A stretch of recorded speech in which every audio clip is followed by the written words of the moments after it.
और उसे वॉमिटिंग आती, उसका दिल कच्चा होता है, उसका मूड हिलता है। आपने कभी उसको रोते हुए देखा पूरे घराने को कि हाय हमारी बेटी को क्या हो गया? पर आपने उल्टा उसे खुश होते हुए देखा होगा। वो कभी बैठ के इस बात की चिंता नहीं करेगी कि मुझे वॉमिटिंग हो रही। वो आनंदित होगी कि परमेश्वर ने मुझे बेबी के साथ ब्लेस किया। तो ये रिजेक्शन आपकी प्रेगनेंसी का सबूत है। ये रिजेक्शन जो आपके गर्भ, आत्मिक गर्भ में खुदावंद का अभिषेक चला गया और ये बड़ी चीजों को पैदा करेगा, ये इस चीज का सिम्टम है जब कोई आपको रिजेक्ट करता है। आप पूरी बाइबल पढ़ के देख लो। मूसा खुदावंद से प्यार करता था, खुदावंद के लिए काम करना चाहता था, मसा था पर इतना नहीं था। और जब उसने शुरू किया, मिस्री को मार दिया, रिजेक्ट किया गया, भागना पड़ा उसे। एक अब लोग आइसोलेशन वाला जीवन जी रहे, बोले घर में आइसोलेट हो गए, हाय मर गए। खुदावंद के असली दासों से पूछो वो आइसोलेशन में कैसे रहे हैं सालों। आज लोग 40 दिन में हाय तौबा मच गई, कई लोग सालों से इस आइसोलेशन में। पर जब वो निकलते हैं आइसोलेशन से, अलगताई से, तब दुनिया उनको चाहती, क्योंकि परमेश्वर का अभिषेक इस दुनिया का सबसे प्रेशियस, सबसे कीमती सब्सटेंस है जिसकी कोई कीमत नहीं, कोई कीमत ही नहीं, उसकी वैल्यू इतनी है। यह अभिषेक आपको फ्री करता है, ऊंचा करता है, सुदृढ़ करता है, स्ट्रांग करता है, शैतान के अटैक से आपको फ्री करता है, आपको दलेर करता है, आपकी हेल्प करता है, कंफ्यूजन से आपको फ्री करता है। वो अभिषेक जो तुम्हारा किया गया, तुम्हें सब बातों को सिखाता और तुम सब बातें जानते हो। जैसे जैसे आप इस अनॉइंटिंग में बढ़ते हैं, और आप बोलोगे बढ़ना कैसे है, अब मुझे बढ़ना कैसे है? इसका आंसर भी इसी वचन में है, जब हम पढ़ेंगे इसको 11 आयत से। तब नातान ने सुलेमान की माता बेतशेबा से कहा, इसी पहला राजाओं उसकी 11 आयत से लेके अब हम 14 आयत तक पढ़ेंगे। तब नातान ने सुलेमान की माता बेतशेबा से कहा, क्या तूने सुना है कि हगीत का पुत्र ओदनिया राजा बन बैठा है और हमारा प्रभु दाऊद इसे नहीं जानता?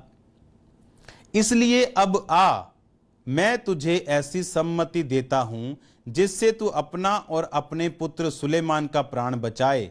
तू राजा दाऊद राजा के पास जाकर उससे यूं पूछ, हे मेरे प्रभु, हे राजा, क्या तूने शपथ खाकर अपनी दासी से नहीं कहा कि तेरा पुत्र सुलेमान मेरे बाद राजा होगा और वह मेरी राजगद्दी पर विराजमान होगा? अब इस वचन के द्वारा आप समझो, नातान ने आके सुलेमान की माता को बताया कि क्या तूने सुना कि ओदनिया राजा बन गया?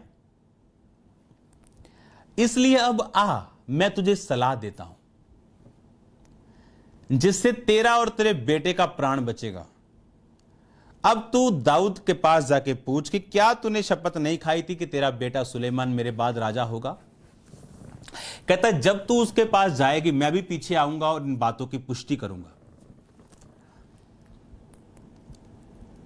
खुदावंद का प्लान अगर एक विश्वासी की लाइफ पे है,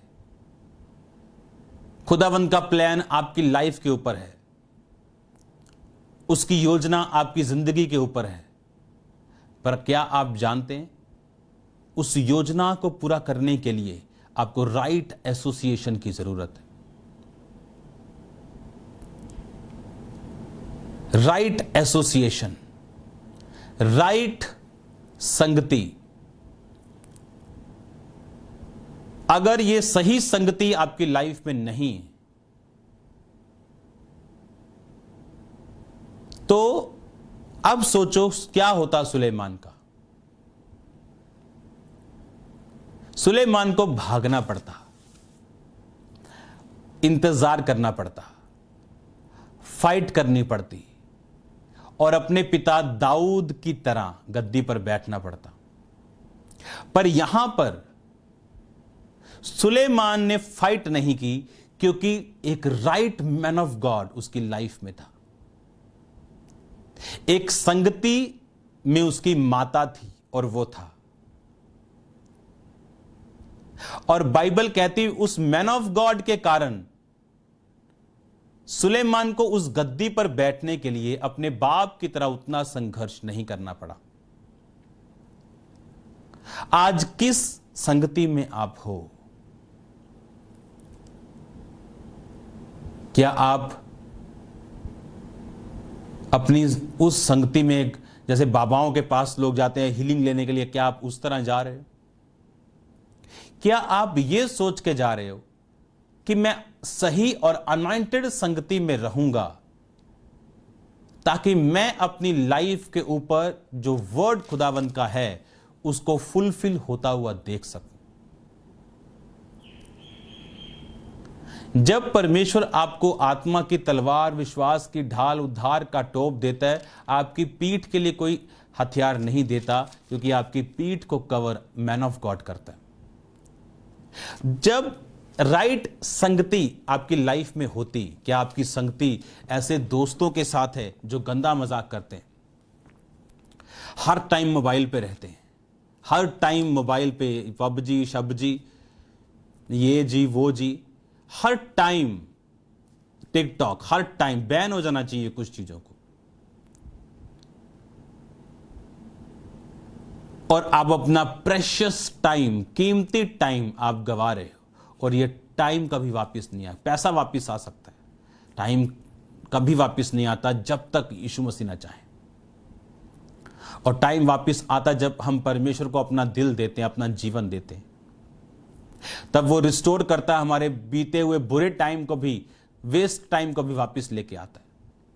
लेकिन क्या हम जानबूझकर टाइम वेस्ट करते रहें? बाइबल ऐसा कहती कि उस नबी ने कहा, मैं तुझे अब एक सलाह देता हूं, अब मैं जो तुझसे बोलूं अब तू वही वही करती जाना। एलिया ने कहा, अब तू उस रोटी को मेरे पास बना के लेके आ, तब मैं तुझे बताऊंगा मैं क्या करता हूं। अब तेरा आटा, मैदा और तेरा तेल नहीं खत्म होगा। अलीशा ने कहा, जा बर्तन मांग ले आ जितने मिले, और उस तेल को बर्तन में उंडेलना, तो जितना उंडेलती जाएगी वो उतना बढ़ता जाएगा। राइट एसोसिएशन, राइट संगति। आज लोग कौन सी संगति करते हैं? जो घर के पास, जहां किराया नहीं लगना चाहिए, पैसा बचा लो, चाहे मसे से खाली रह जाओ, खुदावंद के अनुग्रह से खाली रह जाओ। उस मैन ऑफ गॉड के पास नहीं जाना जो आपको करेक्ट करे, जो आपके बच्चों को करेक्ट करे। डर लगता है लोगों को, खासकर अमीर लोगों को। और इसीलिए बाइबल में लिखा, अमीर लोग, परमेश्वर ने कहा, इनका मेरे राज्य में प्रवेश करना ऊंट का सुई के नाके से निकल जाना ज्यादा सहज है, इनका कम सहज है। डरो मत, क्योंकि वो मैन ऑफ गॉड आपकी तरक्की के लिए, जब वो आपको करेक्ट करे, आप कोई भी क्यों ना हो, उस करेक्शन को लो, क्योंकि बाइबल कहती है वो आपके सिर का तेल ठहरेगा। कौन सी संगति में मैं जाऊं जहां मेरा किराया बच जाए, आपको 500 किलोमीटर क्यों ना जाना पड़े, अगर खुदाबंद कोई संगति आपको बताए जो आत्मिक हो, आपको वहां जाना चाहिए। आप जानते हैं एक बड़ी कमाल की चीज, बाइबल कहती सुलेमान ने जब खुदाबंद का घर बनाया, उसको बनने में सालों लगे। अगर आप इसी के अंदर ही आप देखोगे इसके 5 बाब, 6 बाब, जब आप 7 बाब पढ़ोगे, 6 बाब तक भवन है, 7 बाब से आगे उसका अपना घर है। तो उस भवन के बनने में 7 साल लगे। सुलेमान का घर बनने में 13 साल लगे। भवन से बड़ा सुलेमान का घर था। पता है क्यों? मैं जब इसको पढ़ता था, मुझे एक कैसे हो सकता कि आपका घर चर्च से बड़ा हो? लेकिन बाइबल कहती आप परमेश्वर को बीट नहीं कर सकते, आप उसको हरा नहीं सकते। आप उसकी लाइफ में बोएंगे वो आपको देगा, आप ज्यादा बोएंगे वो ज्यादा देगा, आप बहुत बो देंगे वो बहुत देगा।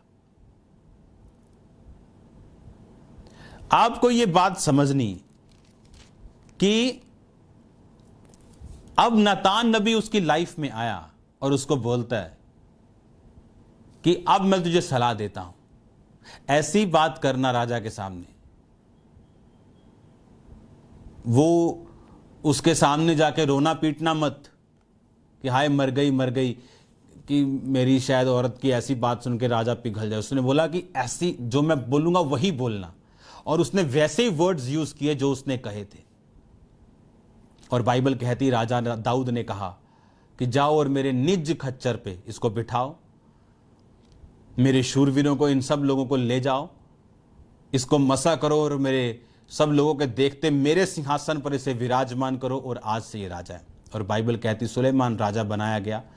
जब वो गूंज के साथ धरती डोल गई, जब जय जयकार हुआ, ओदनिया डर गया, कांप गया, भाग गया और थोड़े दिन बाद मारा गया। और बाइबल एक और बात कहती, जिन लोगों ने ओदनिया का साथ दिया था, सुलेमान ने उन लोगों को मारा। बाइबल कहती जब सुलेमान ने उन लोगों को मारा तो लिखा सुलेमान का राज्य दृढ़ हो गया। अगर आप इसको वचन में पढ़ेंगे, जब सुलेमान ने उनको मारा तो जब आप इसको पहला राजा 2 बाब उसकी 28 आयत को पढ़ते हो 35 तक, और उसके बाद 36 से लेकर 46 तक। 46 में पढ़ता हूं, तब राजा ने यहोदा के पुत्र बानया को आज्ञा दी कि उसने बाहर जाकर उसको ऐसा मारा कि वह भी मर गया। इस प्रकार सुलेमान के हाथ में राज्य दृढ़ हो गया। यह शिमी था, इससे पहले योआब था। ये सब लोगों को लिखा सुलेमान ने मारा और उसका राज्य दृढ़ हो गया। अब परमेश्वर हमें मारने की आज्ञा नहीं देता, लेकिन जब सुलेमान एक राजा होने के लिए रियल अनॉइंटेड हुआ, प्रभु ने तो बोला था तू राजा होगा, पर जब उसको मसा किया गया तेल के द्वारा सींग में भर के, उसके बाद योआब छोटा व्यक्ति नहीं था। योआब एक ऐसा सेनापति था जिसने बड़े बड़े राजाओं को मार के युद्ध जीत लिए थे, पर सुलेमान के सामने वो टिक नहीं सका। डर, एक खौफ पैदा हो गया, क्योंकि अभिषिक्त व्यक्ति के सामने कोई नहीं चल सकता। और शिमी जिसने दाऊद को श्राप दिया था, लेकिन दाऊद ने उसको मारा नहीं, पर सुलेमान को बोला कि तू इसको मारेगा। जब उसको मारा तो लिखा उसका राज्य सुलेमान का दृढ़ हुआ। जब अनॉइंटिंग आपकी लाइफ में आती, कुछ ऐसे काम आप जिंदगी में करते हो जिससे आपकी मिनिस्ट्री, जिससे आपकी लाइफ दृढ़ होती, चाहे कुछ लोगों को परमेश्वर आपकी लाइफ से दूर करे, कुछ चीजों को ठीक करे, कुछ चीजों को सेट करे, कुछ भी वो करे, उस अनॉइंटिंग की वजह से जो आपकी लाइफ के ऊपर है, ऐसी चीजें आपकी लाइफ में होंगी। और आपका राज्य, आपकी मिनिस्ट्री, आपका फाइनेंस, आपकी लाइफ, आपका परिवार, अगर आपके परिवार में ऐसा कोई जन है जिसको नहीं होना चाहिए, परमेश्वर उसे दूर करेंगे इस अभिषेक के द्वारा। और जैसे ही आप उस परिवार, उस मेंबर को दूर जाता हुआ देखेंगे, जो आपके क्लोज परिवार का नहीं, आपका कोई भी बेस्ट फ्रेंड हो सकता है, आपका फ्रेंड हो सकता है, आपका बिजनेस कोई एसोसिएट हो सकता है, आप देखोगे कुछ आपकी लाइफ में बेटर हुआ और आप स्ट्रांग हुए। किसकी वजह से? अभिषेक की वजह से तेरा जुआ तोड़ दिया जाएगा, तेरा बंधन डिस्ट्रॉय कर दिया जाएगा। एक लेवल से आगे ना बढ़ पाना, ये एक बंधन है। अब उसके लिए अभिषेक चाहिए। अभिषेक आपको कैसे मिलेगा? राइट एसोसिएशन, सही संगति। किन लोगों के साथ आपकी हाय हेलो है? मैंने ऐसे पास्टर्स को देखा है जिनको चुगलियां करने का इतना शौक है जितना औरतों को भी नहीं है। इधर की बात उधर, बैठ जाएंगे। होर भाजी किदां, ਤੁਹਾਡੇ किदां जी, अच्छा वो तो यार ऐ करदा। फिर उसकी बात दूसरे को जाके बतानी, उसकी तीसरे को जाके बतानी। अब पता नहीं शायद वो सुधर गए होंगे कि नहीं, लेकिन क्या आप रियल अनॉइंटेड होना चाहते हैं कि सिर्फ अनॉइंटेड लोगों की बातें करके सारना चाहते हैं? क्या आप रियल अभिषिक्त होना चाहते हैं या सिर्फ हीरो बनना चाहते हैं कि सिर्फ हीरो की पिक्चर्स देखना चाहते हैं? खुदावंद ने आपको खुद हीरोइन होने के लिए बोला। आप अपनी पिक्चर के खुद हीरो और खुद मास्टर हीरोइन हो। कुछ पिक्चर्स में हीरोइन होती है ना, वो किसी हीरो को नहीं रहती, खुद ही हीरोइन होती, खुद ही सारी पिक्चर सेल्फ सेंटर्ड होती। अगर आप बहन मुझे देख रहे हो तो आप अपनी फिल्म की खुद मास्टर हीरोइन हो। लेकिन ये कैसे पॉसिबल होगा जब इन